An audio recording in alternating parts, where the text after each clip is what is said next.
ladies and gentlemen. Here we have a special guest, and when I say special guest, is because I value their time. And hey, a female fighter like well known as $1 million baby, Maureen Shae. Thanks for giving me the opportunity to speak to you. How are you? How's everything with you? Very good. Everything's really good here in sunny Florida. A little dark right now, but no, everything's really good. I'm very happy, healthy, and staying safe. Thanks for giving me this opportunity and speak with you. There's so many topics in boxing that we can speak, but the main topics that I know all the fights that their upcoming fights very soon. They're very intriguing. To me, some of Yeah. them very intriguing right now. It's George Kambosos versus Teofimo Lopez, a young, talented fighter that I seen in New York, how he trained hard, and now he has, a fighter that he's coming with everything. How do you see this match that eventually is going to happen very soon? Well, I'm excited to say that Teofimo Lopez is also a business partner of mine. We have a tequila company together with Lisa Elovich and Mubo Mancini and Larry Holmes. So I'll be there to support him. I'll be at that fight in New York. This is and not being biased, being completely honest. Teofimo's always had this star quality. I heard stories about him here in South Florida where he came up in the amateurs, and everybody said like he was always putting on a show. That's just who he is. He's got that energy. It's electrifying, and he brings that to the ring. Very humble, very kind, very outside of the ring. But I feel in the ring he brings that pizzazz. And the thing I think is really interesting, Kambosos, very strong, tough, comes forward. He's going to be in it. He's bringing a fight. But I feel like there comes certain fighters have this thing about them that they can frustrate an opponent. And I know you can see that, and anybody can say, and listen, I'm a huge Lomachenko fan. They could have said the same thing with Lomachenko. But Lomachenko got to see Teofimo Lopez.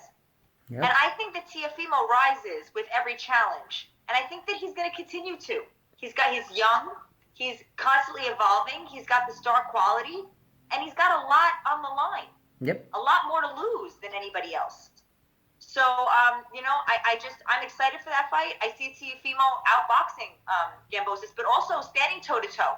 But I also see him being able to move. He can fight on the inside. He can fight on the outside. He's very intelligent. He's very crafty. I think he surprised Lomachenko a bit too. So I'm really excited to see that fight. But I'm gonna say, I see Teofimo, coming away with the win. Well, hey, the way you mentioning Teofimos and George Camboso, I really agree with you. And when I say I agree with you, is because I know Teofimo. I seen Teofimo fighting. I seen Teofimo skills, and I'm pretty sure that when now he got. I can't. I'm not gonna say together, but I'm pretty sure that he went over Canelo and asked an advice, Of course. and I'm pretty sure that Canelo already gave an advice to Teofimo, and of course Teofimo he already got the advice. He's gonna listen, and he's gonna make up happen in Kambosos fight. So over here is very intriguing. This fight, I encourage every fight fan to not miss this fight because eventually it's fireworks. As I always mention, Kambosos has a lot of gain and a lot. If he wins over Teofimo, he has a lot of to win, a lot of things to gain. But if he loses like someone else that I heard long time ago, he has nothing to lose. He goes out there with the best that right now eventually undisputed. He carry all the belts to Fimo Lopez, hey, and it's electrified that eventually he brings this energy in the ring, as you mentioned. Very humble outside the ring because I met him. I seen him. I spoke with other topics that eventually we don't talk about in the camera. But he's very humble. He's very humble. Oh yeah. And Yeah. Very smart. and I We've encourage had every. business meetings. We've had nice business meetings too, and always like he's just a very and he's smart for he's so young. He has a maturity about him. Yep, so true. So fight fans, do not miss this fight. That it's coming. It's gonna happen, and I know people they been waiting for that. Also, November 6th, it's a right around the corner. I mean, we are very close. We are in September, but November is gonna come very soon. Canelo Alvarez, Caleb Plant. What do you see in these two fighters that eventually Caleb Plant has the last belt, IBF belt, and Canelo said a long time ago, I want to collect all the belts and I want to prove that why I'm the best pound for pound king. So whether people liked it or not, I'm here. I'm here Yeah. to do what I do the best, boxing. So what do you see in these two fighters, the skills? I think it's gonna be a great fight. I think Caleb Plant is extremely skilled, extremely strong. I just feel like Canelo evolves with every fight. He's constantly getting better. Not saying that Caleb isn't, but I think that you don't really know what to expect from Canelo. I think he surprises everybody with every fight. I think he kind of knows. I think Canelo's got a pretty good blueprint of Caleb, but I really think that Canelo's gonna and it's not because he's the favorite. I just seen the evolution of him. I mean, who do you hear more about? Canelo? I mean, I remember when he fought on when it was Mayweather versus Mosley. When he was fighting Miguel Cotto's Miguel brother. Cotto. Was that yeah, it was his brother. It was Angel, Yep. right? Is his name Angel? Yeah. And I remember watching Canelo. I was a fan then. I became a fan in that moment, not just because he's from Guadalajara, where my family's from. Yeah. He's also a redhead Mexican. I used to have red hair. They called me Canela, and I just watched him, and I just loved watching the evolution, how he got better with every fight, and how he grew, and how he got, and whatever people want to say about whatever their team, you can't help but see the work he puts in. I met Canelo years ago. I was at a fight with Mariano Juarez was fighting in Ontario, California, and I sat with him at the fights. And very humble, very kind, very professional, very supportive of the fellow Mexican fighters, especially the females. And this was a long time ago. This was like 2015, maybe 13, 14, around that time. Around that time, And yep. Huh? I say around that time. Yep, you're right. Yep. And so I really enjoyed being around him and seeing his support and how he was with the fans and everybody. And that's really who he is. He's very consistent. And I think he's a very consistent fighter. I mean, Caleb Plant is too, and he's very strong, but I just see Canelo just always rise to the occasion. He really does. Even he did it. Look what he did with Kovalev. Yeah. He rises to the occasion, no matter whatever challenge is in front of him. And you're right. And when I heard that, I mean, I've been interviewing other fighters, and I'm not gonna lie, they say that probably Canelo is gonna stop in the 8th round, Caleb Plant, because the power that he carries is something else. I as a matter of fact, I interview Victor Silva. He's the one who works with the WBC president, Maureen Shae. Yeah, I know Victor. Hey, he told me that he went one time to watch Canelo's sparring session and everything, and he says even having the equipment and everything, the fighters, they said, oh, it's too much when he throws the punches. He landed it over the equipment and everything. You can feel it. So imagine if you wouldn't have the equipment, and that would be right there a knockout. But that's Canelo. He mentioned it before in other interviews. He's hungry. He wants to conquer greatness, and he's making it happening. It's like now, with all due respect to Mayweather, I feel like now he's the Mayweather right now of this era. Yeah. And anybody wants to fight Canelo. Anybody wants, with all due respect to fighters. I mean, I'm not saying that they won, as he mentioned, and Canelo said it, not me. They won the payday. Anybody wants to fight Canelo, whether they belong. Jake Paul wants to fight Canelo. Whether they belong in the weight class, whether or not, they want to fight Canelo. Everybody's calling out Jake Paul. Jake Paul's calling out Canelo. It's a little funny, but I feel like, with all due respect to Jake Paul, I don't think he's not gonna last. Oh, come on. He's not gonna last. Joke. I'd like to see a sparring session. Canelo would carry him and then please. It's so silly. But you know what fight I'm looking forward to? Yep. I mean, these fights as well, but Crawford and Porter. Ooh, that's That's great. what, November 20th? November 20th, I think, if I'm not mistaken. Yes, it's a fight that eventually I invite every fight fan to stay tuned because sometimes people think that Crawford maybe is gonna outbox Sean Porter, and I said it. It's not gonna be easy. I think he's going to meet his match. I think when Sean fought Spence, when I saw, I mean, I've seen Sean, okay, so I've known Sean since years ago. I have a picture of me and Sean from, I mean, we were young. I would say 2000, it was over 10 years ago, maybe 11 years ago, when Sean was fighting in Mississippi. And I was sitting with him and his dad, and I remember we were talking and stuff. And I just watched. I mean, I was always a fan of Sean just because I met him, and he's super nice. And I was like, oh, I'll support you. I'll watch your career. And I watched his career, and watching him grow, watching him evolve was just so fun. And I've just seen him really come into his own with his style. You know, he was always just this like football player boxer. I always saw him like that, just charging. But now he charges with such intelligence, such aesthetic. I mean, he's an athlete. And I had a conversation with somebody about this today. I said, you know, not every boxer or not every fighter is an athlete. Nope. And he looked at me like, huh? I'm like, there's certain skills that can define an athlete. There's certain things that only athletes can do in there. But fighters, I mean, they're fighters, but it's very different. And he was very confused, but you understand what that means. Yep. Sean is an athlete. Not saying that Bud isn't an athlete, you know, but I just see more athleticism in Sean than I do in Crawford.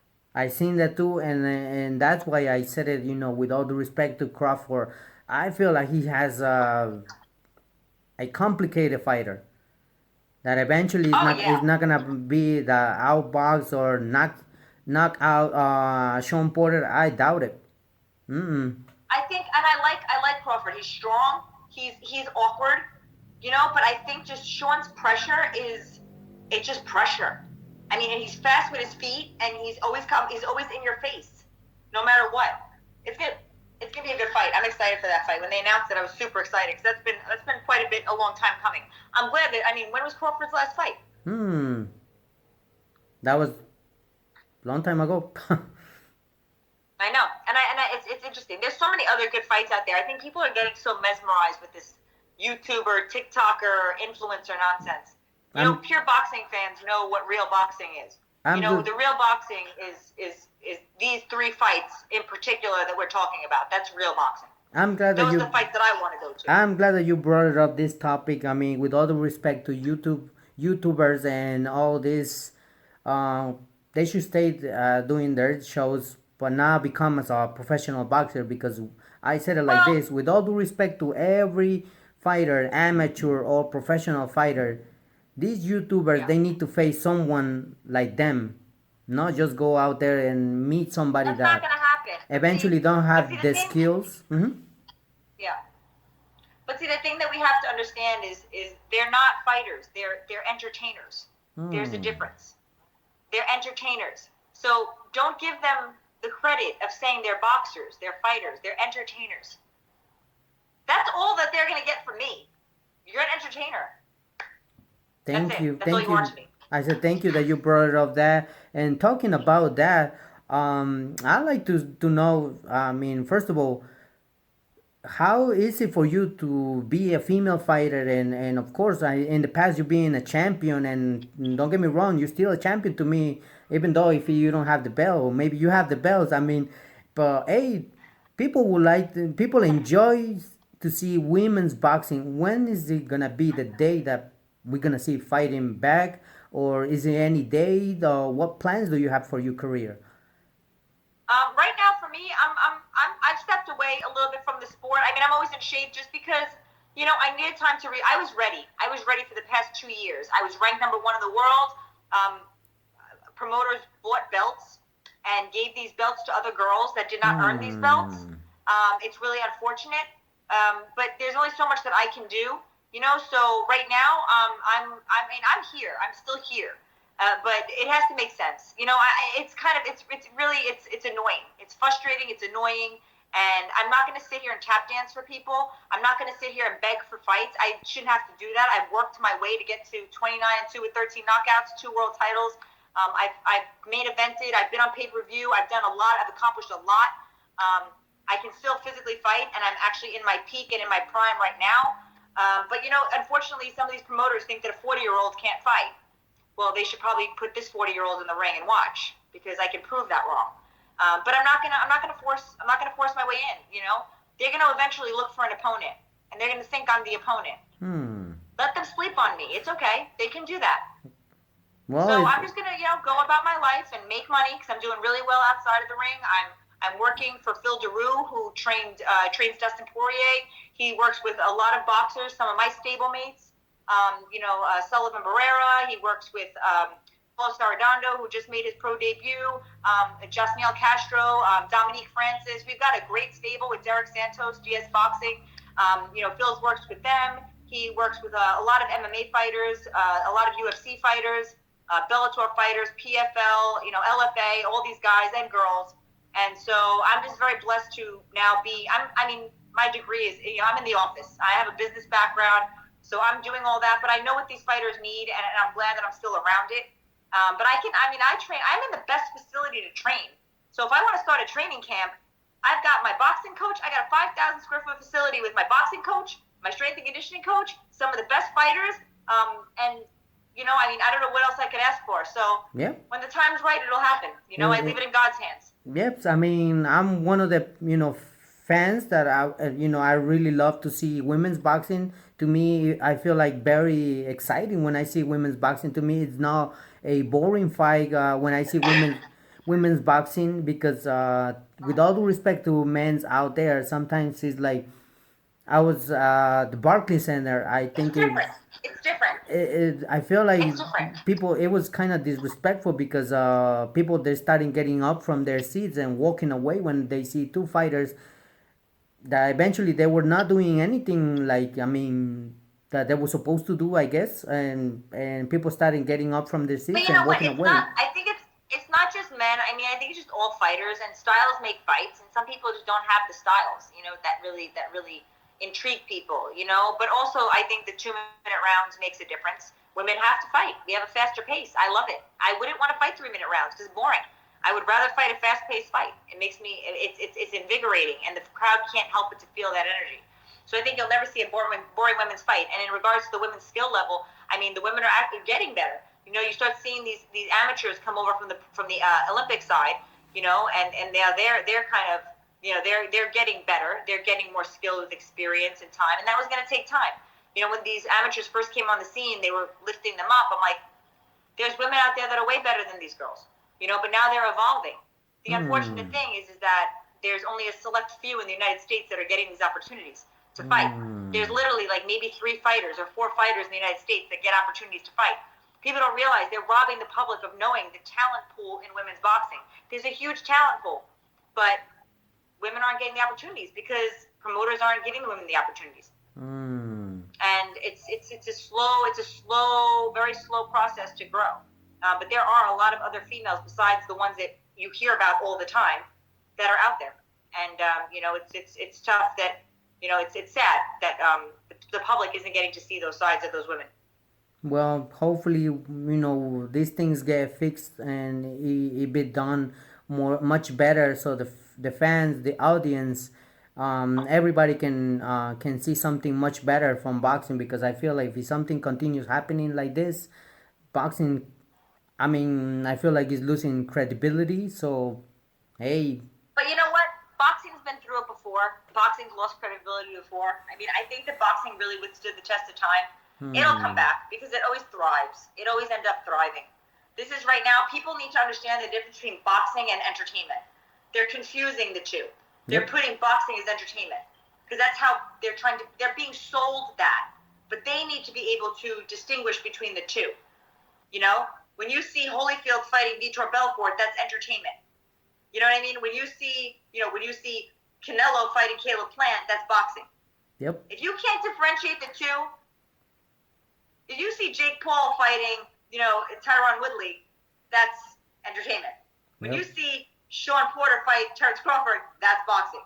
There you go. You got to be able to differentiate the two. Don't blur the lines. Unfortunately, there's fans that are uneducated. They're uneducated fans. And then all of a sudden they see this and they think they know something. It's like they don't know anything. But you can't tell them that because then they get all upset.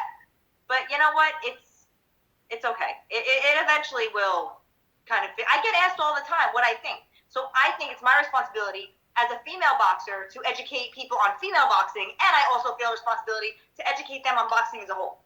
So I tell people that. So we just got to get a bunch of boxers to keep telling people that there's a difference between entertainment and boxing. It's And then true. maybe it'll help. It's true. I totally agree But with enjoy you. the entertainment. I Hey, mean, I sit back and I laugh at it. I think it's funny. I think it's interesting. It's just funny and it's interesting. You can't take it too personal, you know? It is what it is. Be happy with your life. so true. Maureen Shae, a message that you would like to add it to the fight fans, to give it to the audience. What message would you like to bring to them?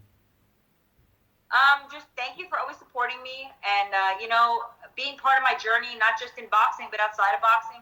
I'm always evolving. I'm always stepping out of my comfort zone. I'm always looking ways on improving myself. Always strengthening my faith and my spirituality and my relationship with the Lord. Just thank you all for constantly supporting me, and feel free to follow me on Instagram, Maureen_Shae. There's always something cool going on in my life. I need to post more. I kind of took a break today from social media. I just turned it on for you, Thank you. for this. But I try to take a break every once in a while. But yeah, thank you for your support. And if there's any questions, or if you want to hear any more of my feedback on the topics that we talked about today, if you want to challenge my comments, feel free to message me on Instagram, Maureen_Shae.